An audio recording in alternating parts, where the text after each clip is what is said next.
নতুন একটা রেসিপি নিয়ে তোমাদের সামনে চলে এসেছি বন্ধুরা। আজকে আমি এমন একটা নতুন অবাক করা রেসিপি তোমাদের সঙ্গে শেয়ার করব বন্ধুরা।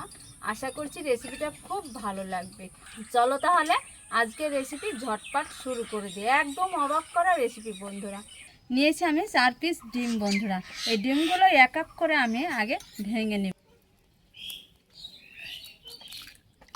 ভেঙে নিয়েছি। এবার একটা চামচের সাহায্যে খুব সুন্দর করে গুলিয়ে নিতে হবে ডিমটাকে খুব সুন্দর করে একটু বিট করে নিতে হবে একটা চামচের সাহায্যে। এইভাবে তো খুব সুন্দরভাবে বিট করা হয়েছে। সাইডে সরে রাখবো বন্ধুরা। গ্লাসে কিছুটা আমি ঢেলে নিব ডিমটা, সবটাই ঢেলে নিব গ্লাসে। তো দেখো বন্ধুরা, গ্লাসে ঢেলে নিয়েছি। চলে যাব একদম মূল রেসিপিতে। উনুনটা জ্বালিয়ে দিয়ে কড়াতে বেশ একটু জল বসিয়ে দিয়েছি, আর জলটা খুব সুন্দর করে গরম করে নিয়েছি। এইবার ফুটন্ত জলে গ্লাসে যে আমি ডিমটা নিয়েছি, বিট করা ডিম, ফুটন্ত জলে দিয়ে দিব।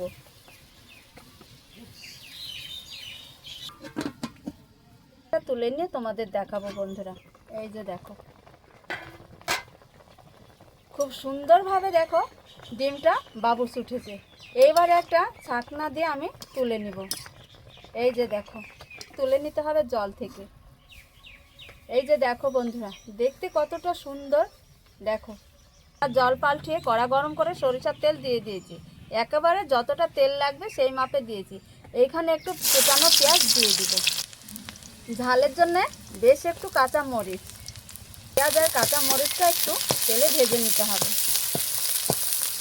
বন্ধুরা, দিয়ে দেবো পরিমাণ মতো হলুদ।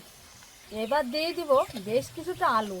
এই রান্নায় একটু আলু দিলে খুব ভালো হবে বন্ধুরা রান্নাটা। আলুটাকে খুব সুন্দর করে কষিয়ে নেব।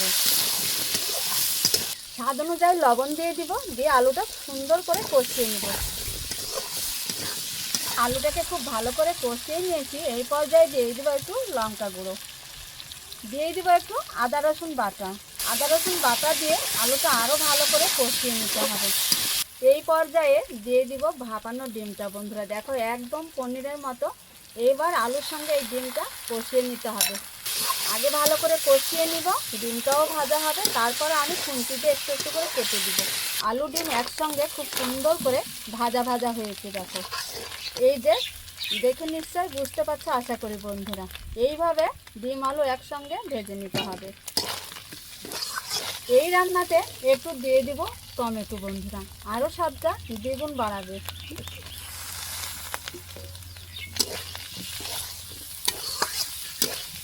খুব ভালো করে একটু নাড়াচাড়া করে মিশিয়ে নিব।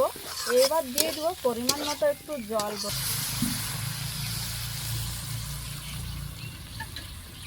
এবার একটু ঢাকা দিয়ে রান্না করে নিব। তো বন্ধুরা, ঢাকা তুলে এবার দেখে নিব যে রান্নাটা কেমন হয়েছে। দেখো বন্ধুরা, খুব সুন্দর হয়েছে। কামাখা মাখা একটু ঝোল রাখতে হবে।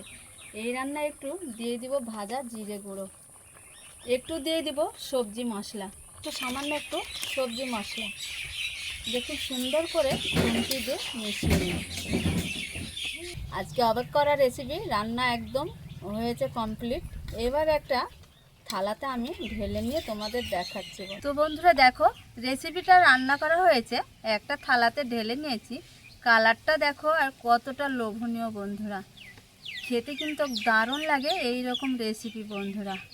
আশা করছি তোমাদের খুব ভালো লাগবে। এই রকম রেসিপি রান্না করে খেতে যেন তোমরা ভুলো না বন্ধুরা। তো বন্ধুরা, আশা করছি আজকের রেসিপি তোমাদের খুব ভালো লাগবে। ভালো লাগলে চ্যানেলটা সাবস্ক্রাইব করে পুরো ভিডিও দেখবে। একটা লাইক করতে ভুলো না বন্ধুরা। ভিডিওটা অনেক অনেক করে শেয়ার করবে। নতুন রেসিপি নিয়ে প্রতিদিন তোমাদের সঙ্গে দেখা হচ্ছে। ভালো থেকো, সুস্থ থেকো, তোমাদের টাটা।